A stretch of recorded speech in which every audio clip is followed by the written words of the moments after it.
What's going on, everybody? Welcome back to the channel. Today we got episode 3 of the Gregtech New Horizons series for you. I know we're only at episode 3, but I'm already having a lot of fun with this. Today we're going to make a lot of progress, find that copper, and hopefully get ourselves into Steam Age. Hope you guys enjoyed the video, and we'll see you at the end. When we left last episode, we were looking for the ever-elusive copper, which apparently doesn't exist near my base, because I thought it was very abundant, which it is not. Our first vein of the day is going to go ahead and be a cowlight vein, not a copper vein. I still don't know what this is, but I assume it'll be useful in later tiers. Obviously, Gregtech New Horizons is all about automation, machines, and new tools. There's actually a tool that we're going to get a little bit later on that's going to help us find out which ores are in which veins. Here it is. It's called the Ore Finder Wand. Basically, what it does is it just tells you which ores are in which veins without having to dig down and expose what is down there. So it makes it really easy and it saves you a little bit of time and lets you sort of just run across the surface rather than dig down each spot. Now, that being said, we probably will have to find a bunch of different veins. So for the meantime, it's not a bad thing that we're going to have to go ahead and do a lot of searching. On my way to another vein, I decided to build myself a little dirt bridge across this river because I was just using up way too much energy swimming through it and it was also just way too slow. So this next vein, I actually didn't find any ores.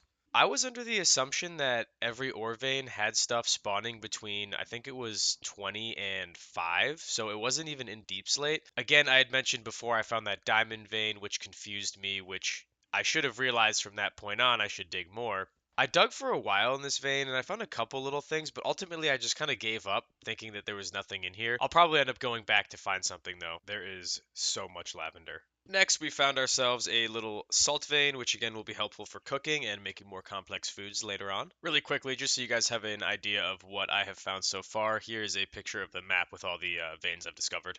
The next vein we found was another iron vein. Again, this was going to be really useful as we were going to need a lot of iron moving forward, and it did have a little bit of copper in it. Just to remind you guys, ores don't just have one vein in them, and you can actually get different things such as copper and iron from multiple different sources.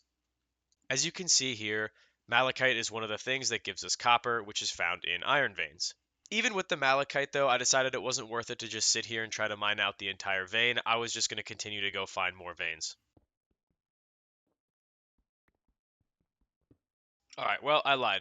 Turns out my ADD brain decided to do a few other things before I kept looking too much for copper. I went to those 3 veins, but then I decided to do a bunch of stuff around the base. The first thing was I needed to make one of the next Gregtech tools I'd be using a lot, which is going to be the saw. The saw is used in a lot of just various recipes to create machines and pipes and things like that in the future.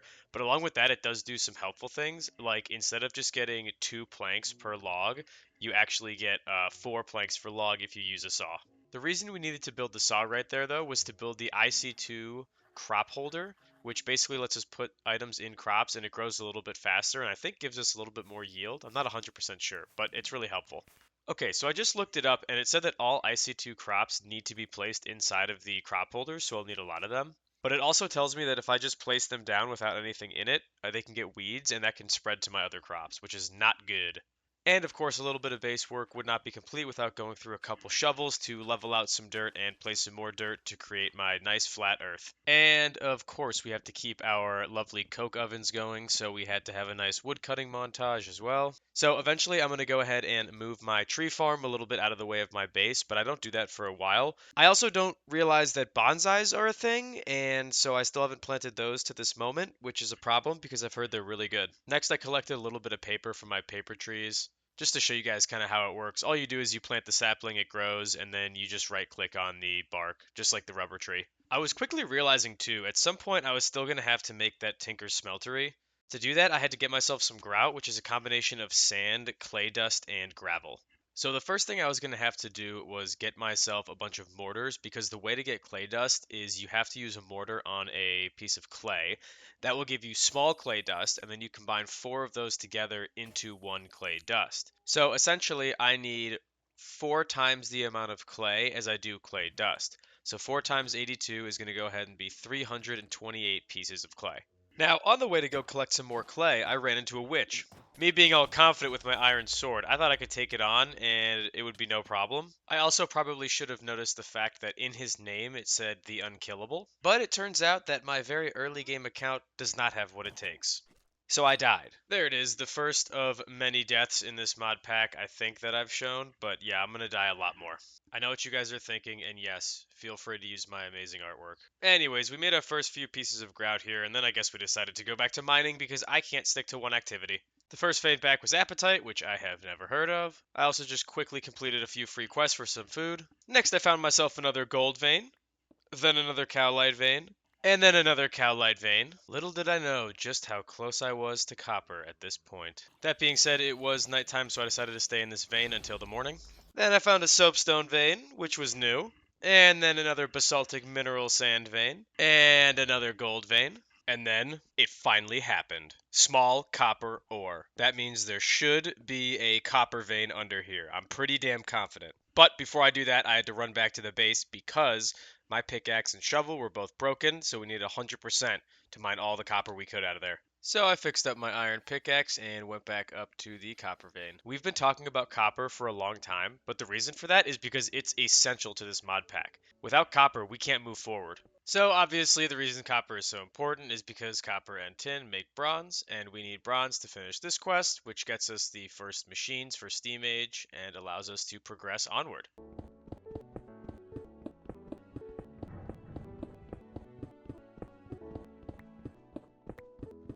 Alright, we got ourselves a nice collection of chalcopyrite, copper, and even some iron here. So let's go ahead and smelt some of that up and get going on these quests. This would probably be a good time to point out that earlier on I actually made a little bit more grout and started making some unfired seared bricks. So I actually made 24 and put those in a furnace, which you're now going to see me take out of the furnace so that I can go ahead and get myself some of my chalcopyrite ore in there and create some copper ingots. I also quickly decided those weren't smelting fast enough, so I had to make myself another furnace. While that was smelting up, I went ahead and grabbed some water buckets so I could start turning some of these seared bricks into the seared formed bricks. Then I went out and grabbed myself a little bit more clay because I knew I would be needing a bunch more moving forward. Then by the time I came back, I checked the furnaces again and I finally had enough bars to go ahead and complete the copper quest. Now, finally, we can make ourselves some bronze dust and get ourselves some bronze ingots. To make bronze dust, we need 3 copper dust and 1 tin dust. To do that, we just go ahead and use copper and tin ingots with the mortar, and we get ourselves the dust we need. Now we can go ahead and put those 2 dusts together, make ourselves our bronze dust, throw that bronze dust in the furnace, and finally make ourselves some bronze ingots. And with that, we can go ahead and turn in the making bronze quest. After that, I kept making some more grout to turn into seared bricks because at this point, to make all of the bronze equipment I needed, I was going to have to use the smeltery. Now, again, just to explain Tinker's construct a little bit.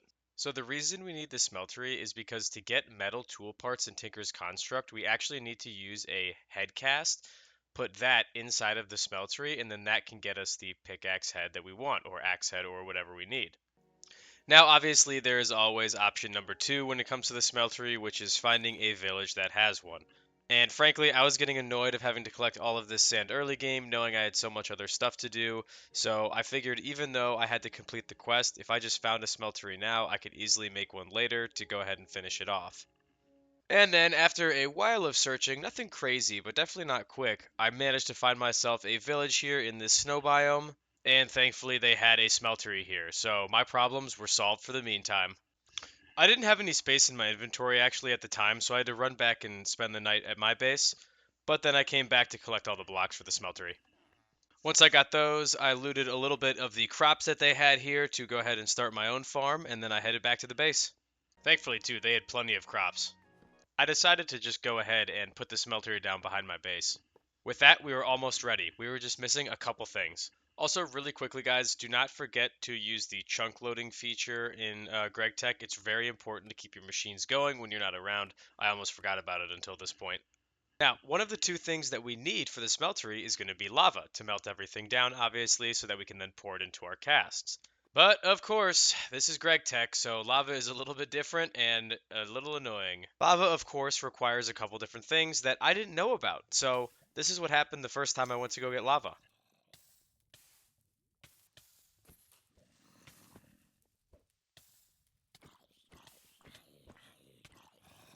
So, yeah, basically, I was getting tick damage for some reason, and I had no idea why. And then I had my lovely friends come by and want to pick a fight, so it went really badly. Now, this is when it gets kind of funny. So I went back, Started fighting some mobs, got down to I was poisoned at half a heart, and I was like, well, damn, I might as well go pick up my stuff in my gravestone, and boom. Yeah, I was still confused by what killed me, and I didn't actually read the screen. To be honest, I didn't actually see this text until right now, looking at this footage, where it actually tells me I was boiled alive, aka it was the lava bucket. Now, I do remember when I was filming this clip, this was pretty late at night. I was really tired, getting annoyed. So this is the first time I actually went and used a backup to try to just restore it and act like I didn't die. But guess what? Because I did not know what killed me, I died again. Learning can be a painful process. So after backing up again and being a little bit more cautious, killing all the mobs in the area and lighting it up with a few more torches, I went back to the lava. This time I finally noticed that the lava was the problem, so I looked in the quest guide and I saw that I had to make myself some mittens. Also, really quickly, I've been slowly improving my farm just little bits at a time, so nothing really to be clipped, but I wanted to show you guys where it's at.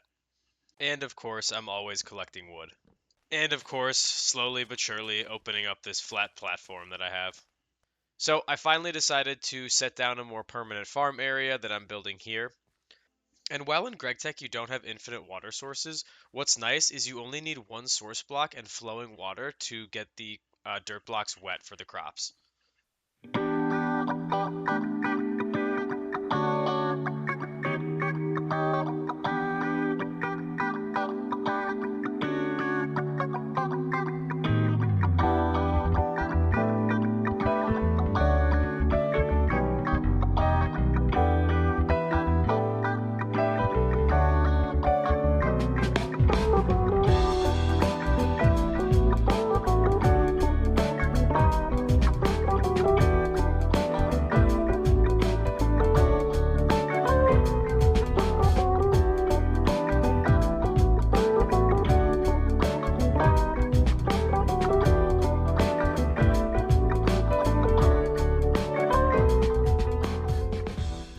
Interesting to note though, I actually did leave cotton by itself over here, so that's not going to be in that crop farm I'm building.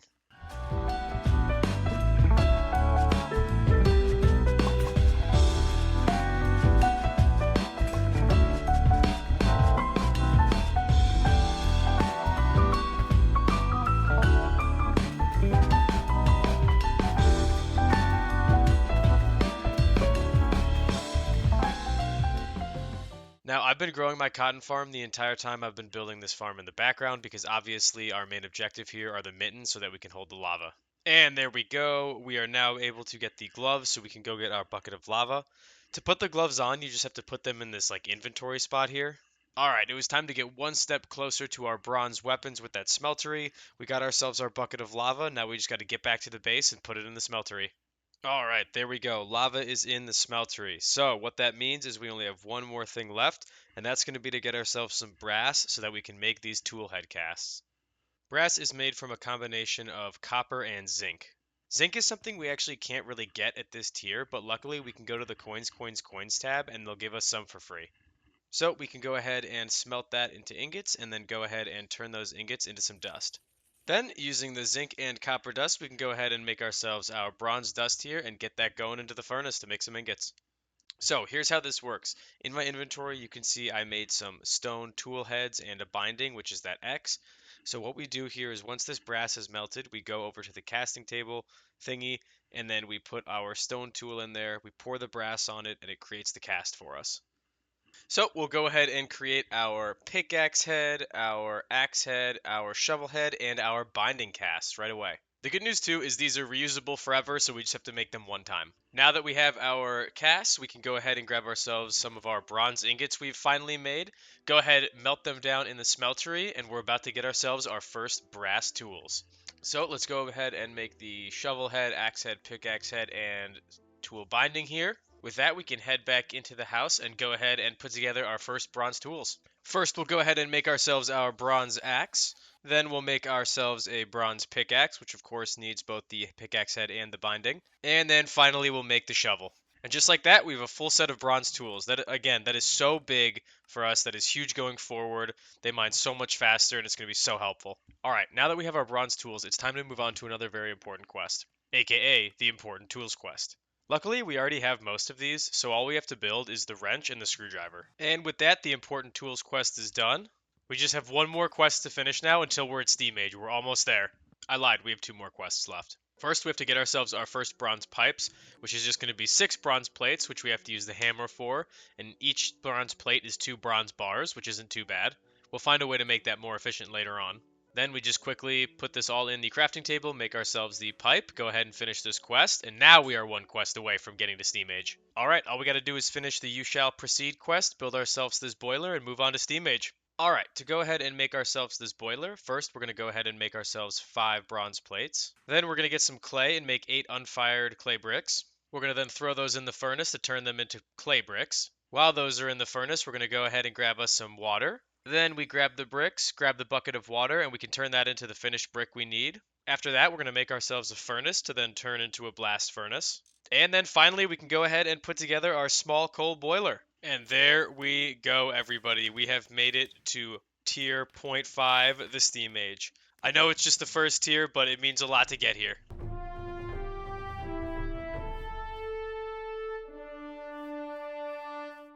And with that, we'll go ahead and collect the reward for that quest. Alright guys, I'm going to go ahead and call it there for episode 3. We have made it to the Stone Age. I am so excited. I really appreciate you guys sticking around and watching this episode. I think we made a lot of progress today, and I'm really excited to continue making these videos. I did want to get this video out quickly to you guys because, like I said, I'm using a lot of recorded footage that I have. So with that being said, because a lot of my time is spent editing this video, I can't really progress in the mod pack itself, and I'm getting a little antsy. I want to play. So with that being said, I'm going to try to bust through all this footage I have as quickly as I can. Hopefully get episode 4 out to you guys soon. Probably 3 days or so, something like that, depending on my schedule. But again, I hope you guys really enjoy episode 3. Thanks so much for watching, and I hope to see you next time.